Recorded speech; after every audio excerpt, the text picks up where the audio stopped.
Ramogi TV. Kibra, Nairobi. Luoro to nitiere ni chenro mag somo nyalo chochni kendo duoko piny nyalo mar kalo penj mar jopuonjre ahinya to mag klas 8 kod klas 12 poni ng'anyo medo dhi nyime pacho kae ndio. Ma en ywak mar jonyuol makoro nyithindgi ok odhi e skul nikech ng'anyo manochakore kawuono. Kaka Judith Omondi leronwa, thoth skunde bombe moko e piny Kenya ne olor kawuono ahinya to bang' ripot mar jatend migawo mar somo manowacho ni sikunde kaunti ma Nairobi gi Mombasa lor nikech luoro mar ng'anyo. Lipod migawo mar somo mar chungo somo e boma ma Nairobi kod Mombasa chalo ka gima oketi e time bombe moko mane ok ochiwnegi chik. E kaunti ma Kisii, e skund primar ma daraja 2, okinyi ma kawuono ne en adhula ema itugo kod nyithindo e klese. Somo kata kamano, kata jopuonjre ma orwako lep somo ne ok onendachgi kata matin. Migori, skund primar ma Sir Johansen, achiel kuom skunde ma juma ma okalo ne oyudo midhiero e kinde ng'anyo, ne olor kendo chuk dare ma odong' kapangore e laro.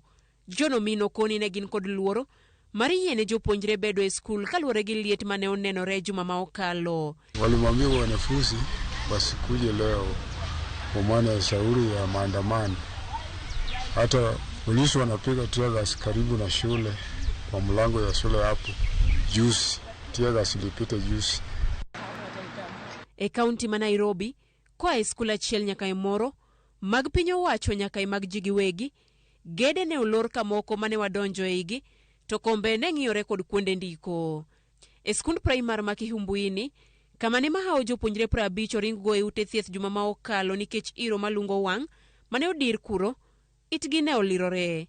Janyuol achiel ma bende na achiel kuom jokanyo mar board mar skundno, koni chunogi mondo migi bed kod nyithindo pacho, mondo migi bed gi arita maber. Serikali ilisema watoto wakuje shule rasta at security iko sawa, alafu tulikuja kuona mambo iligeuka na watoto wetu wakaanza kuadhirika.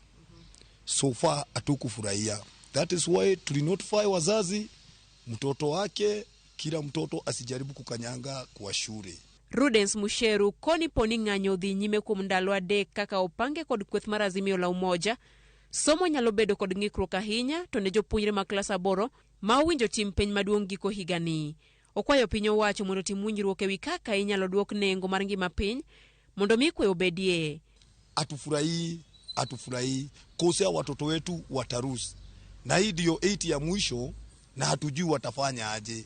So mimi kama mzazi ningeomba wakae chini bwana president na the president of opposition, wakae chini waongeleshane sana uchumi ikirudi tu chini it is okay.